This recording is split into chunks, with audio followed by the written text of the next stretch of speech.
இது வரைக்கும் வெளியே வரமாட்டான் இவன், பேச மாட்டான்னாங்க. அந்த வெளியே வந்துட்டு இப்ப எல்லாம் புலம்புறாங்க, கதறாங்க, அழுறாங்க. ஐயா முதலமைச்சர் ஸ்டாலின் அவர்கள் கொடுத்த அந்த முப்புரம் விழா அறிக்கையை வந்து சுட்டிக்காட்டி பேசுறாரு. எல்லாத்துலயும் அழுகுறாரு அப்படின்ற மாதிரி சொல்றாரு. இல்லைங்க, நான் என்ன கேட்குறேன், திமுக வந்து அங்க இருக்கக்கூடிய ஒரு 75 வயது முதியவர் இருக்கார்ல, அவருக்கு தெரிஞ்ச கட்சியே திமுக. மரணம் அடைகிற பொழுது சுடுகாட்டில் என்ன குடி பறக்கும்? திமுக. இதுதான் திமுக, இதுதான் அண்ணா திமுக, இதுதான் கம்யூனிசம். சரி, உன்னுடைய கொள்கை என்ன? யாரை எதிர்த்து உன்னுடைய அரசியல்?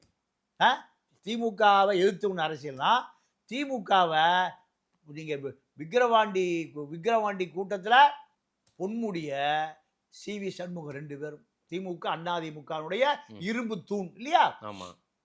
2 பேருடைய வளர்ச்சி, 2 பேரும் மக்களால் எத்தனை புறக்கணிக்கப்படுகிறார்கள், ஆதரிக்கப்படுகிறார்கள்.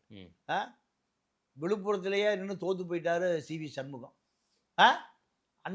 திமுகவில் பதவி தூக்கி எறியப்பட்ட திமுக. இந்த ஹிஸ்டரி பேசியிருந்தீங்கன்னா 5 மாவட்டம் சி.வி. சண்முகம் யாருன்னு தெரிஞ்சிருக்கோம், பொன்முடி யாருன்னு தெரிஞ்சிருக்கோம்.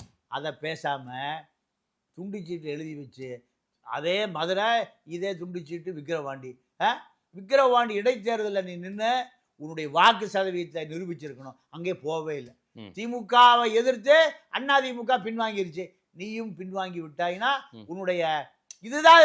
நீங்க யுத்தம் என்பது சமரசம் இல்லாதது. பெரியார் சமரசமே செய்து கொள்ளாமல் யுத்தம் நடத்தினார். அதனாலதான் பெரியார் இன்னைக்கு பெரியாரா இருக்கார்.